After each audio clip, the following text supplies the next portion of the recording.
No, there is only one side when the Ku Klux Klan is on the other side. There is only one side, and that is the American side. This is a guy who literally tweets out whatever he wants. As I said during that debate the other day, he'll do foreign policy by tweet at 5 a.m. in his bathrobe. True story. He does whatever he wants without regard to the effect it has on people and our society. So it is time to take on racism right on, to tear down the barriers to success and make sure everyone has a seat at the table. That means economic justice in this country. It means investing in our neighborhoods and in childcare and in housing, raising the minimum wage, helping people afford college. I figure if billionaires can refinance their yachts, students should be able to refinance their student loans, right? It means closing the wealth gap. It's not right that Black and Latino households have only about 1/10 of the median net worth of white households. And it means taking on child poverty. Here in Chicago, 1 in every 4 children lives in poverty. That's it. There are children for whom the only meal that they're sure of is their school lunch. Children who fall asleep at their desk because they can't get a good night's sleep, who think college is a career for someone else. And as president, and I can tell you this, I gotta look at my website, what I'm gonna do in the first 100 days. As president, I will cut child poverty in half in 10 years and end child poverty in a generation. We can do this as a country. True economic justice means building on the Affordable Care Act, right? And making sure people aren't kicked off their insurance. It means taking on the pharmaceutical companies to bring down the cost of prescription drugs. And one thing that I didn't get to talk about at the debate, that's one of my signature issues that I've gone all around this country talking about, and that is taking on mental health and addiction. 1 in 5 people in this country struggles with mental health sometime in their life. 1 out of 2 people has addiction in their family or with someone that's close to them that they know. I saw this when I was a DA. I saw that the travesty that it would wreak on families all over this country, and I certainly saw it as a daughter. So my dad, the newspaper man, the guy that went to the community college, he struggled with addiction his whole life. He battled alcoholism the whole time I was growing up. And then finally, when he got his 3rd DWI in the 90s, he was finally facing a choice. The choice was jail, or the choice was treatment. With the help of his faith, he wrote a book on this. With the help of his family, he chose treatment. And in his words, he was pursued by grace. He is now 91 years old. He's in assisted living. He's sober. In his words, it's hard to get a drink out here anyway. But in any case, for him, that moment in time when his life changed is a moment that everyone should have. And this is not just about opioids. We know in communities of color, it get hit a lot more still with cocaine, with crack cocaine, with meth. And so when we get this money from those big pharma companies, in my plan, it covers not just opioid addiction, it covers mental health beds, it covers meth, it covers crack cocaine. So everyone has that right to be pursued by grace. That is what we are talking about when we talk about taking this on. It is criminal justice reform. The First Step Act, that was the first step. But it's time to take a second step. And I pledge to you that I will take on criminal justice reform as any good former prosecutor knows how to do. So I want to, first of all, pledge to you, I didn't make all the promises that some people make, but I promise you this. In my whole life, I have always done my work with integrity. I have gotten things done, and I will govern with integrity, and I will govern for you. Thank you so much, Rainbow Push, for all you have done. We have a job that starts with that day after that president got inaugurated and all those people marched in Chicago and all those people marched all over this country and they marched against mean-spirited immigration reform. Let us march all the way up to those elections in 2020 and win this thing next year. Thank you, everyone.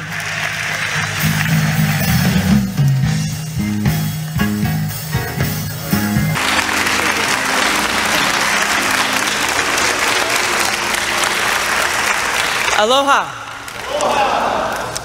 Good morning. Reverend Jackson, thank you so much for inviting me here to join you. I saw him at the South Carolina Democratic Convention, and he said, "You got to come to Chicago this weekend." I said, "Roger that. I'll be there."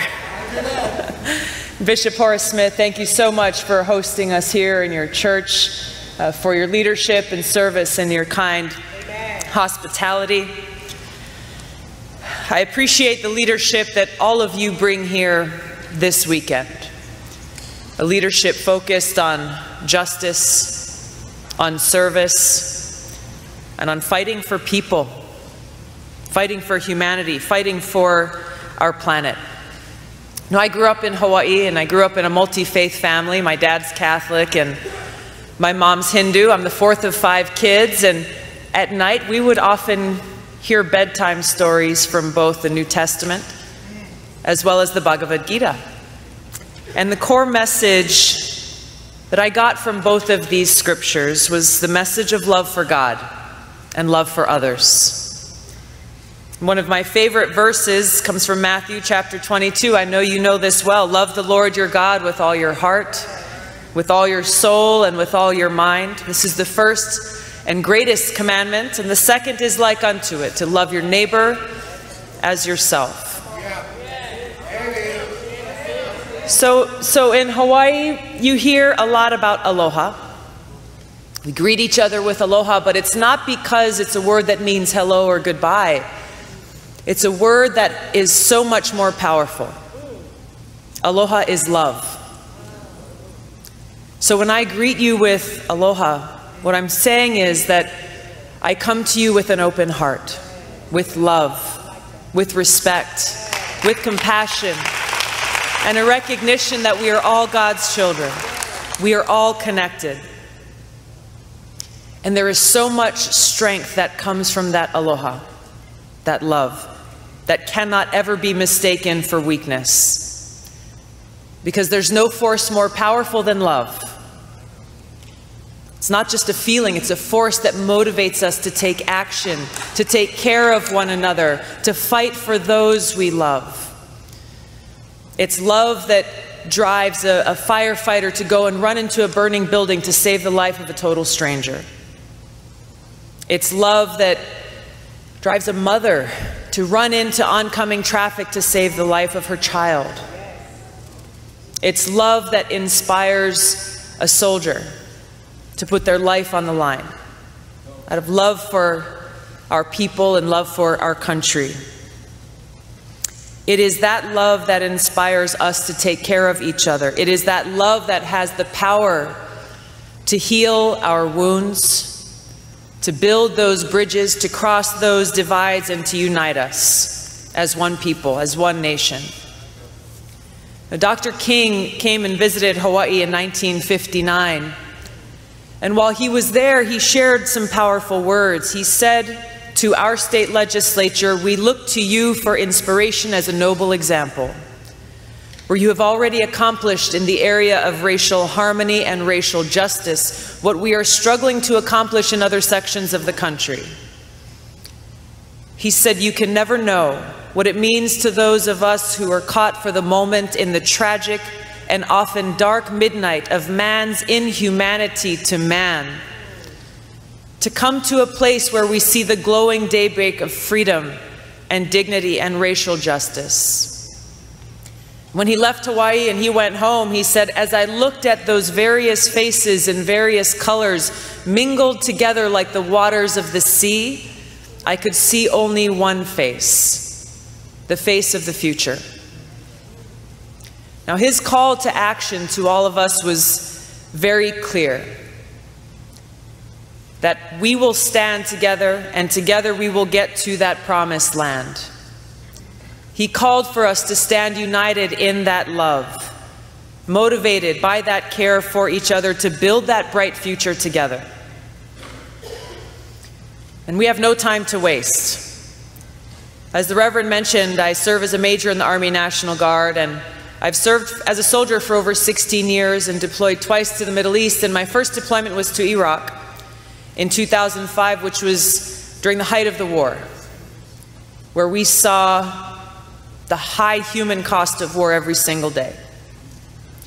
Our camp where we were based was about 40 miles north of Baghdad and was nicknamed Mortaritaville because of the daily mortar attacks that we endured.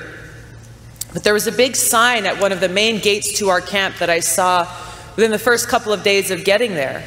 And in big block letters, that sign read, "Is today the day? Is today the day?" It was a stark reminder every single day that we were there that any day could be our last. And it was a reminder. It was a reminder for me to ask myself, what am I doing with my life? How am I making the most of the time that I have? And that reality that we face there is the same reality that each of us faces here. That same question is the same question we must ask ourselves, because we have no time to waste. There is so much at stake because our brothers and sisters are suffering, struggling just to survive, dealing with a so-called healthcare system that's actually a sick care system.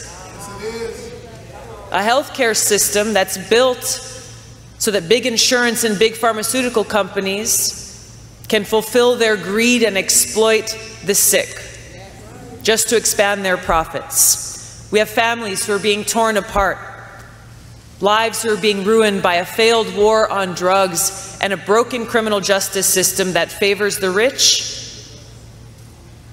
and punishes the poor. We have greedy corporations who are polluting our land, who are poisoning our water, who are polluting the air that we breathe with no concern for our health, our children, or our future. We have too many leaders who have for so long been dragging us into these wasteful regime change wars, one after the other, costing us so many lives, taking trillions of dollars out of every one of our pockets to pay for these wasteful wars, to pay for this new Cold War and arms race, dollars that belong here in rebuilding our own communities. And this is why I'm running for president, to end this insanity, to end these wasteful regime change wars, this new Cold War and arms race, and make sure that our precious resources, your taxpayer dollars, are going back into investing and serving your needs, serving the needs of our people. Because you deserve a president who will fight for you, who will put your interests ahead of the rich and powerful, who will put the interests of the people ahead of profits, people ahead of politics, who will fight for the people and our planet above all else. I'll bring a soldier's heart to the White House, bringing these values of service above self, the principles of respect and honor, integrity and courage to the presidency, so that our White House can be the beacon of light that it must be for every single American.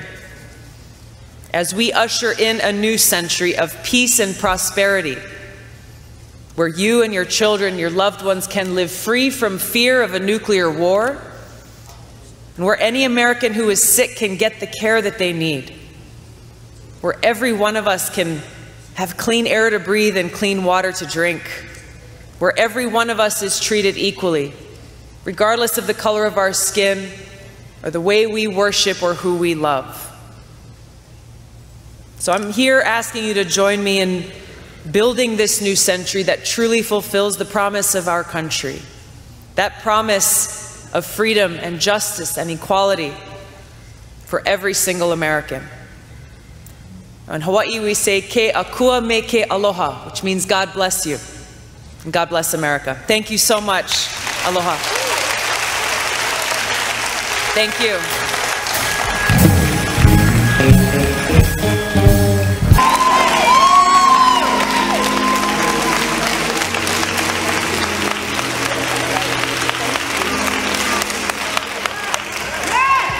Oh, good morning, church. Good morning, Rainbow Push. It is so good to be here this morning. It is good to be in the house of the Lord. Oh, yes. I am here this morning, though, because this country is in a time of crisis. We are in a fight for the very soul of our nation.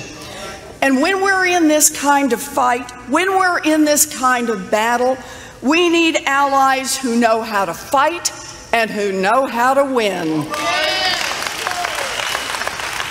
We need strong, persistent fighters. We need fighters who know that giving up is not an option.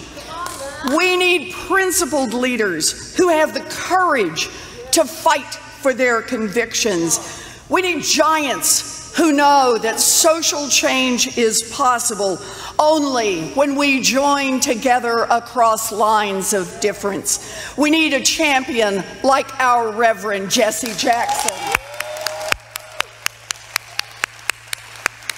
Thank you. Thank you. For generations, under the leadership of our Reverend Jesse Jackson, the National Push Coalition has been on the front lines in the fight for justice. I'm here today to let you know how proud I am to stand shoulder to shoulder with Reverend Jackson and with you in this fight. And now, more than ever, the mission and mandate of Rainbow Push Coalition is vitally important, because here's the truth. The fight for social, racial, and economic justice is far from over.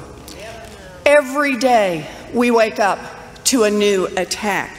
Attacks on our values, attacks on our democracy, attacks on the most vulnerable among us. These fights are hard, and at times it can seem like our labor is in vain. But I'm here today to remind each and every one of you, our fight is a righteous fight. A righteous fight. And in a righteous fight, we fight until we win. So I grew up out in Oklahoma, grew up in the Methodist Church. Every Sunday in the Methodist Church, my mother every Wednesday at Methodist Women's Circle. We know some of you on that, right? And when I had babies, I took my babies to church. Now, by this point, I was down in Texas, a little church down there, and I tried to help out like most people do. I'd bring a covered dish for our meetings. Sometimes we'd have them on Friday nights. You could always count on me for costumes for the Christmas pageant or for the Easter pageant or whatever the kids were putting together.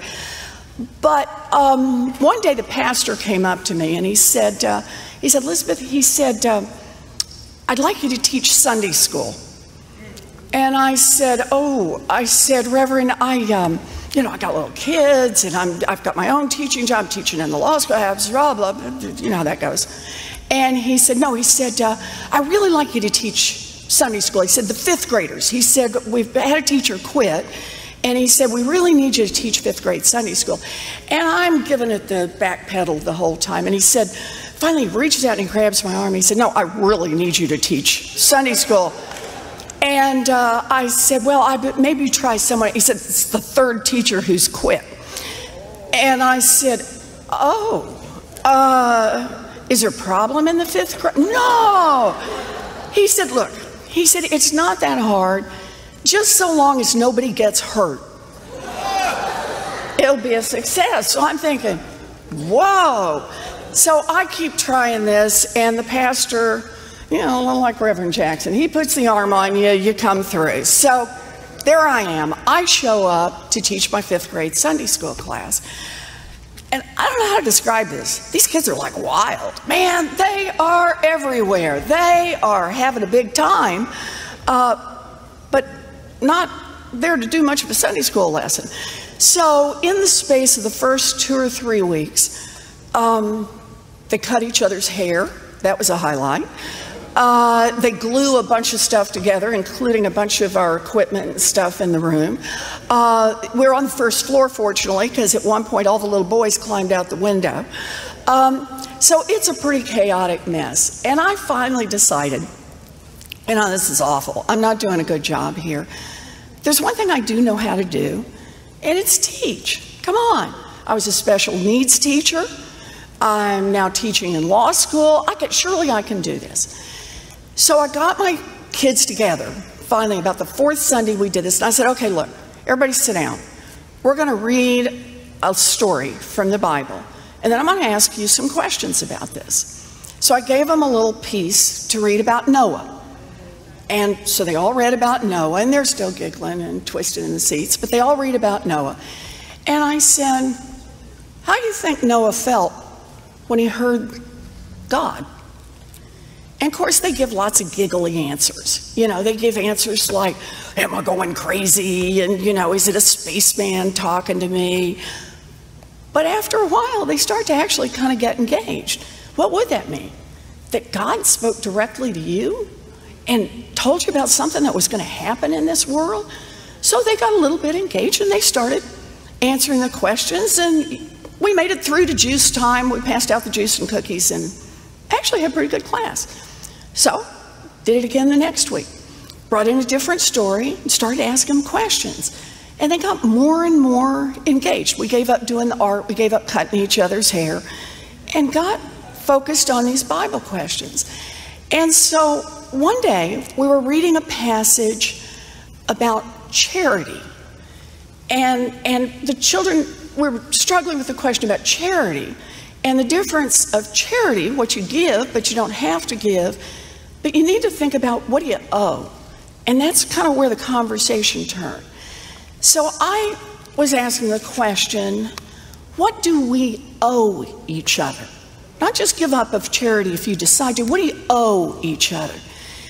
And so they go back and forth, and they figure out some parts of it that are pretty good, that you don't push your brother down. Okay, I get that. You know, you don't hit kids. Okay, I get that. Another kid said, you don't put boogers in your brother's food. Note to self, don't eat at their house. But I had one kid who was always pretty quiet. He was bigger than the other kids, but always pretty quiet, a kid named Jesse. And Jesse didn't volunteer too much. I tried to draw him in. And finally, Jesse said, I said, you have an idea what we owe each other? And Jesse said, yeah. He said, everybody gets a turn. And I thought, yeah. And he said, everybody gets a turn. And I thought of that as very much like the passage from Matthew.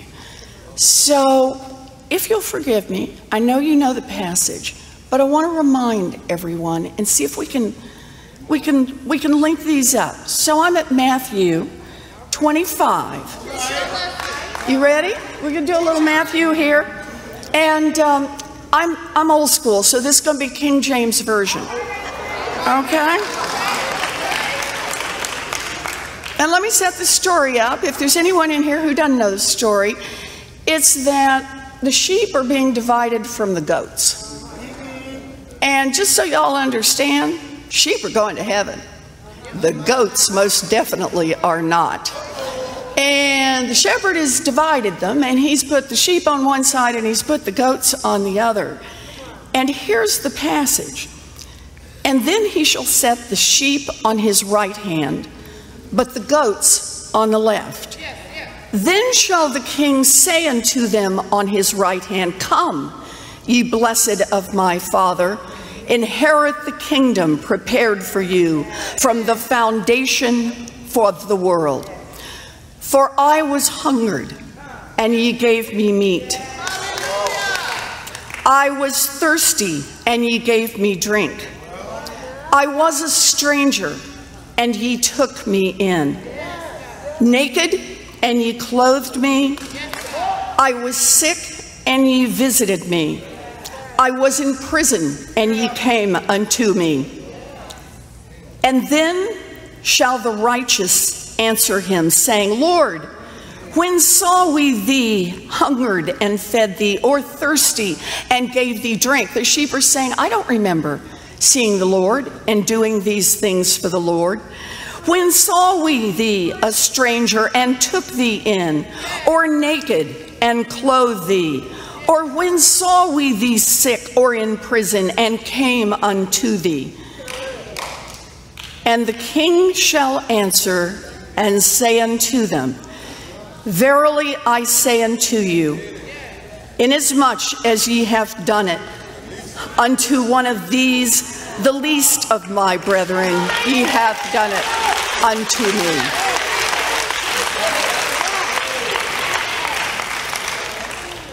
And that, for me, is what all of this is about. For me, there are 3 lessons in that passage. The first is there is God in every one of us.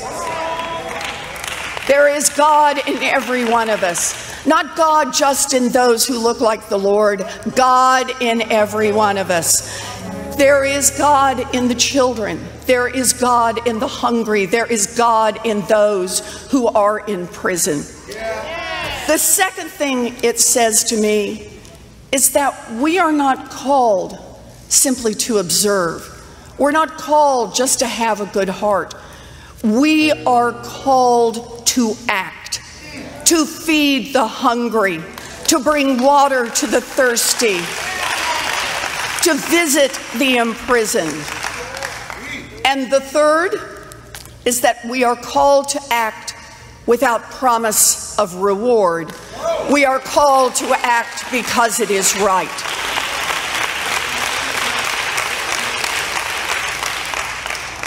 As I travel this country and I hear from the American people, they share their struggles, they share their fears, they share their concerns.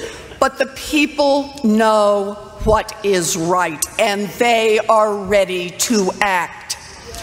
They know that they have been called for such a time as this, and they are willing to step up.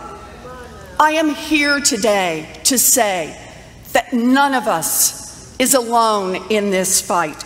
When I am president, we will answer this call together. This is not a call for another round of empty promises.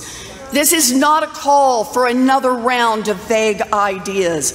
This is a call for real plans to make real changes in our lives and in our communities. And yes, I have a plan for that. Too many for today, but let me mention just a few to remind everyone. Some of you may know that I have proposed a 2-cent wealth tax on the richest fortunes in this country. 2 cents. Everything over $50 million, 2 cents. And here's what we can do with 2 cents. We can provide universal child care for every one of our babies aged 0 to 6. Every one of them. We can provide universal pre-K for every 3-year-old and 4-year-old in this country. We can raise the wages of every child care worker and preschool teacher in America. We can make public technical school, community college, and 4-year state college free to every one of our kids. We can level the playing field and put $50 billion into our historically black colleges and universities.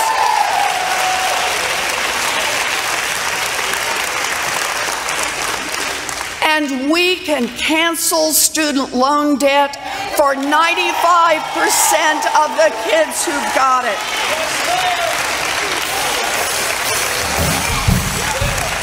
Yes. We can begin to close the black-white wealth gap with these plans. But there's so much more. I have a plan to fund black entrepreneurs. Let's close the entrepreneurship gap. I have a plan to counter the effects of redlining. I have a plan to end the mass incarceration of millions of our brothers and sisters by banning private prisons. No one should make a profit from locking people up.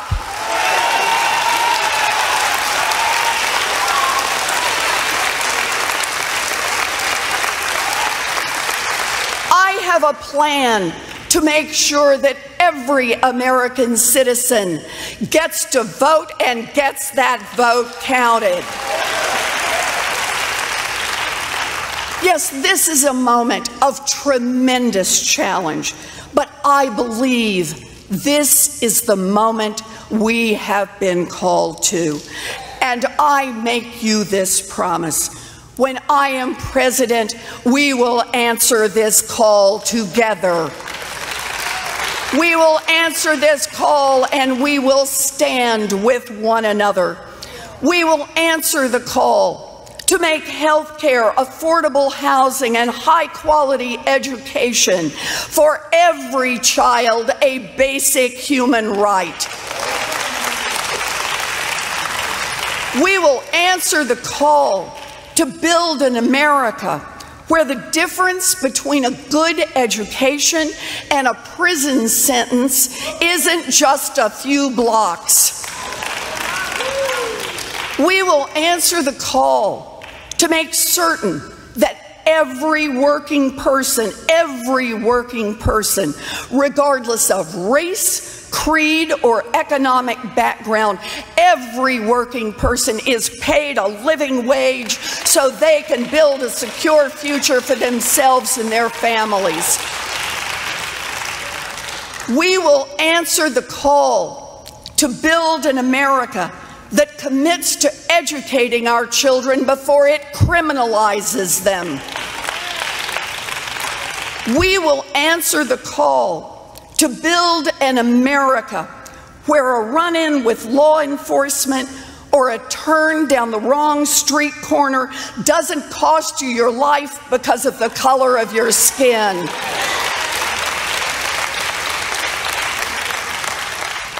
We will answer the call to build an America where federal solutions to local problems are made by communities, for communities, in communities, where no one is forced to leave their community to find equal opportunity.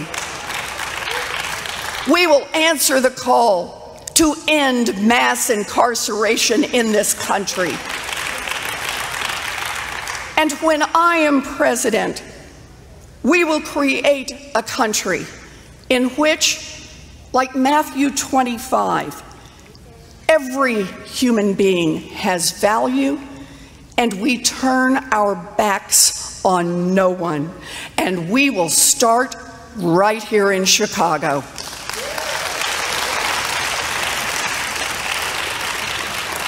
I know the challenges we face are enormous, and the forces that stand against us will stop at nothing to divide us, to turn us against each other.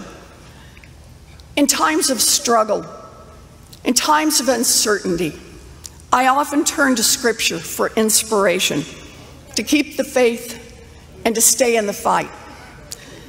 So for me, it's 2 Timothy.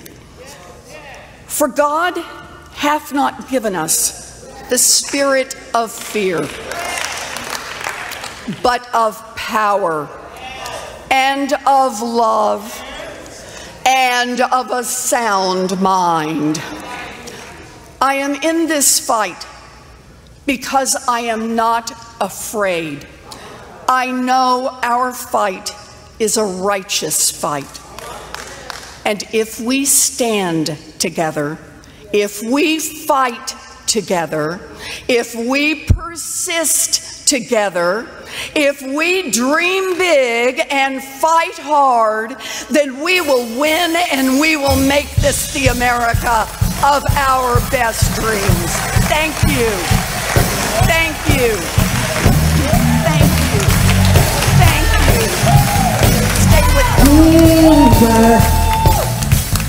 People